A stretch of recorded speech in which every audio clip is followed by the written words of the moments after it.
வணக்கம் மக்களே, இப்போ நம்ம கூட இருக்கிறது சைமான் அவர்கள். அவர்கிட்ட நம்ம எலெக்ஷன் ரிசல்ட் பற்றி கருத்து கேட்கலாம்.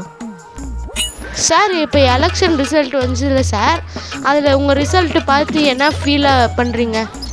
சார், நான் ரிசல்ட்டை பார்த்தேன் சார். பொதுவாகவே எனக்கு அது ரிசல்ட்டை பார்த்து எனக்கு சந்தோஷம் தான் சார் எனக்கு ரிசல்ட்டை பார்த்துட்டு. அப்புறம் நான் ஃபஸ்ட்டு முட்டையை பார்த்தது வந்து கோழி பட்டக்ஸ்லேருந்து தான் சார் நான் பார்த்தேன் முட்டையை. அதுக்கப்புறம் முட்டைன்னா எனக்கு ரொம்ப பிடிக்கும் சார். அப்புறம் எக்ஸாம்னா எனக்கு ரொம்ப பிடிக்கும் சார். எக்ஸாமில் வந்து நான் நிறைய முட்டை வாங்குவேன் சார், எல்லா சப்ஜெக்ட்டும்.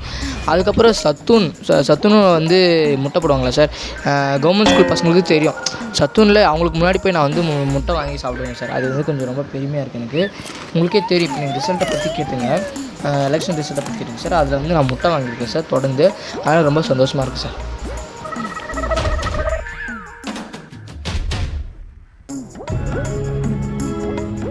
சார், மக்கள் உங்களுக்கு ஓட்டு போடல, அதை பற்றி எதாவது சொல்ல சார், முடியுமா? நான் பொதுவாகவே வந்து முட்டை வாங்குவேன் சார். அது அப்புறப்பட்ட விஷயம் சார். அவங்க ஓட்டு போடுறதுல அது வந்து அவங்க இப்போ வந்து ஹைட் ஆகணும்னா சார், ஜீன் பற்றி தான் சார், ஜீனை வந்து தான் பொறுத்து தான் ஹைட் ஆகுவாங்க சார். அதேமாதிரி நான் வந்து எங்கள் அப்பா அம்மா முட்டை வாங்கி தான் நான் தொடர்ந்து முட்டை வாங்கி வரேன் சார். அதேமாதிரி எனக்கு முட்டை வாங்க ரொம்ப சந்தோஷம் சார். வந்து அவங்க வந்து நான் ஓட்டு போட வேணாம்னு சொல்லிட்டேன் சார். இப்போ வந்து 1 மார்க் எக்ஸாம் எழுதுறாங்க சார். 1 மார்க்கில் வந்து எப்படியாச்சுன்னா பிங்கி பேக் போட்டு கூட 1 மார்க் எடுத்துருவாங்க சார். நான் வந்து என்ன பண்ணுவேன், பிளாங்காக அப்படியே விட்டு வந்துடுவேன் சார். ஏன்னா 0 மார்க் இருக்கணும்னு சொல்லிட்டு. அதேமாதிரி தான் இவங்கள வந்து ஓட்டு போட வேணாம், நான் 0லே இருக்கணும்னு சொல்லிட்டு அப்படி சந்தோஷப்பட்டேன் சார். சார், இப்போ ஒரு பாட்டு ரிலீஸ் பண்ணிக்கிறீங்களா? சார், நான் வந்து பாட்டு ஒன்று ரிலீஸ் பண்ணுவேன். பொதுவாகவே பரம்பரை வந்து முட்டை வாங்கிட்டு வருவாங்க சார். அதே மாதிரி நானும் முட்டை வாங்கினாலும் இந்த பாட்டு ரிலீஸ் பண்ணேன் சார். இப்போ கூட முட்டை கேக் வெட்டணும் சார். நாங்கள் வந்து முட்டை ஏன்னா சர்க்கிளாக இருக்கும்ல சார், முட்டை கேக் வெட்டணும் சார். சந்தோஷமாக இருந்துச்சு சார்.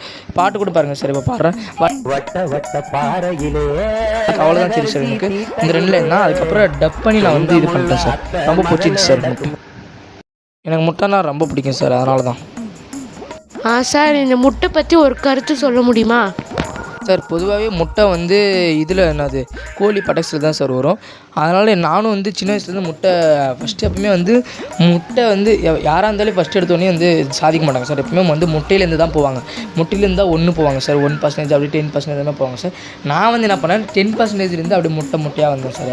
எனக்கு முட்டைனா ரொம்ப பிடிக்கும் sir. Thank you sir. Thank you sir.